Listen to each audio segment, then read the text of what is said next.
Oi pessoal, voltando aqui para nossa aula, a gente vai falar da esporulação.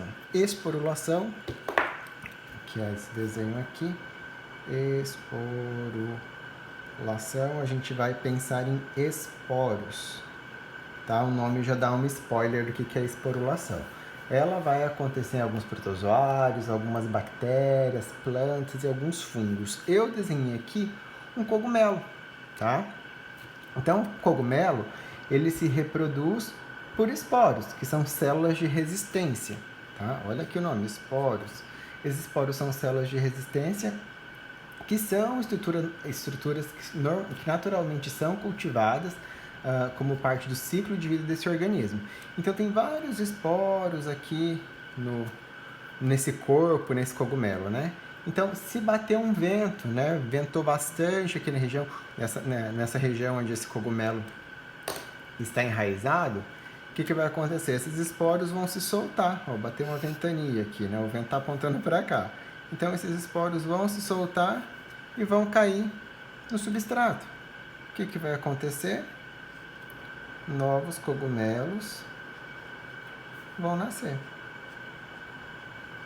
Tá? Isso é uma reprodução assexuada, não existe o ato sexual, né, por esporulação. É um exemplo, né? Aqui eu dei o exemplo do vento, né? Mas pode acontecer na água, né? Esporos caíram na água, né? Se fosse um exemplo de um protozoário, uma bactéria de vida aquática, né, os esporos dela caem na água. E assim vai acontecer essa reprodução que é totalmente autônoma, né? Totalmente assexuada. O último exemplo que a gente tem aqui é a cisciparidade, divisão binária, a bipartição, né? Que ela é muito, muito parecida com a mitose, né? Ela vai acontecer em bactérias e fungos, né? Procariontes, alguns protozoários. Essa divisão, essa fissão binária é aqui, ó. A gente tem uma célula, né? Prontinha, né? Com o material genético dela aqui. E aqui começou uma divisão, uma fissão, né? O material genético está sendo duplicado nesse segundo ato. Aqui nesse terceiro ato, o material genético já foi totalmente duplicado.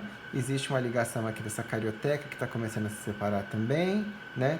Já existem dois núcleos, né? E só falta ter a divisão da membrana.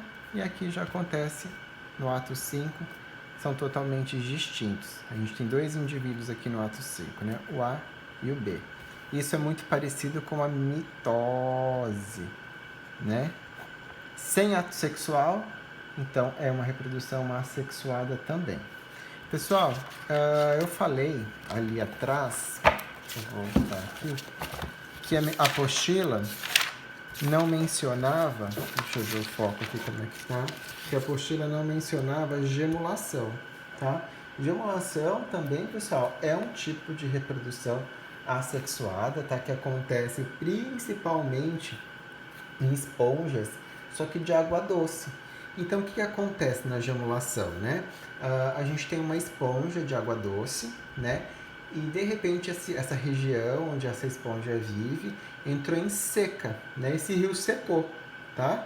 Então essa esponja ela vai secar junto com o rio, mas ela vai deixar uma geminha lá, uma geminha que é resistente à seca, tá?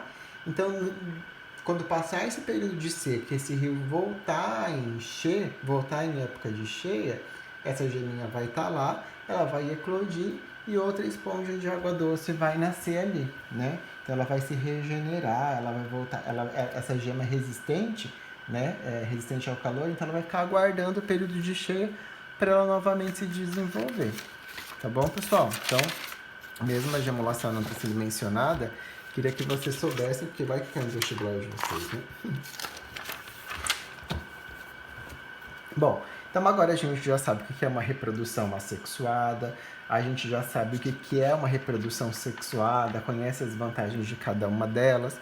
E agora eu vou falar para vocês o que são animais dioicos, né? Que são unissexuados, de único sexo, né? Então, são indivíduos com um sexo só, ou dioicos. E animais hermafroditas são monóicos, tá?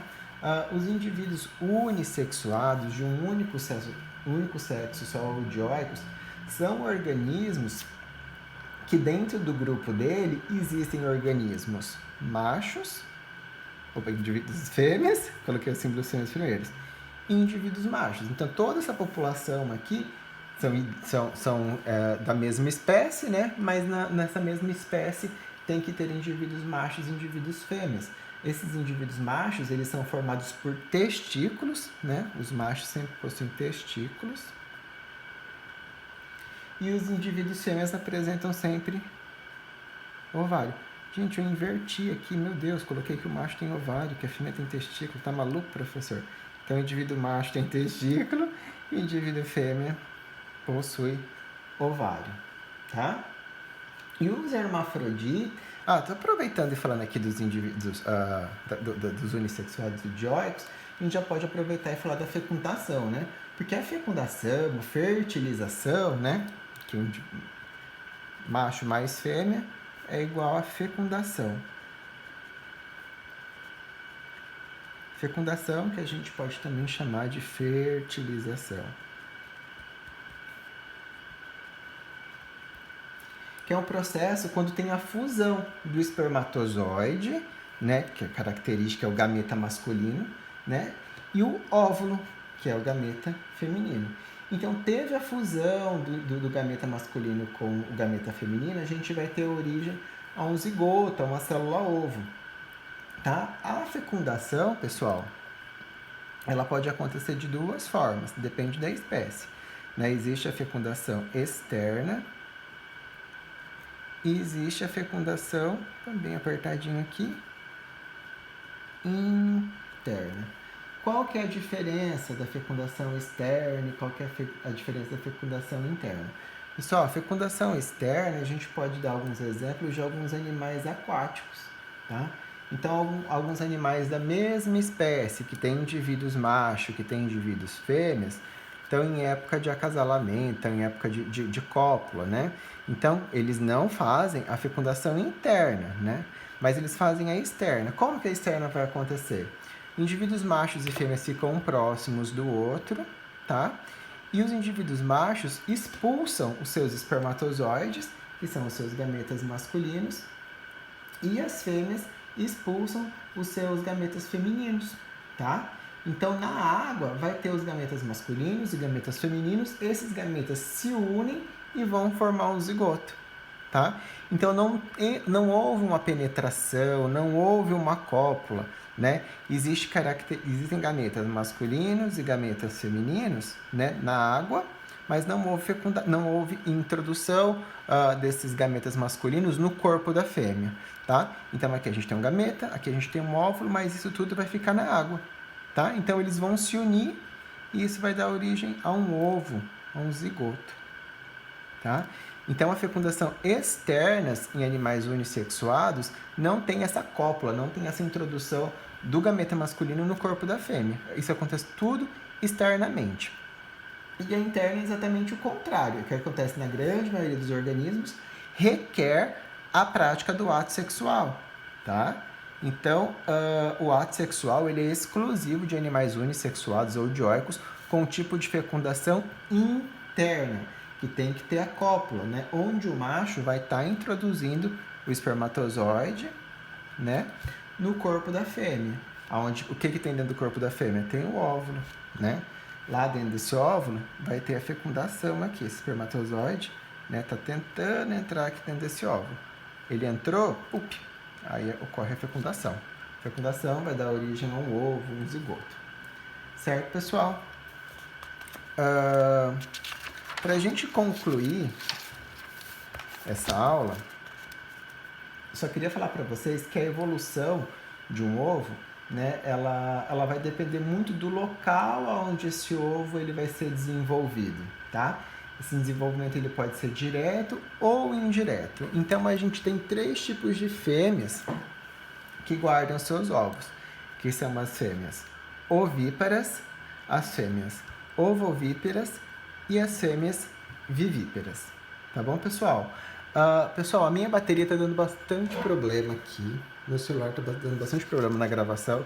Então eu vou interromper a nossa aula aqui nesse ponto, porque só fica faltando o tópico 5 e o tópico 6, tá? Então eu vou deixar um combinado assim.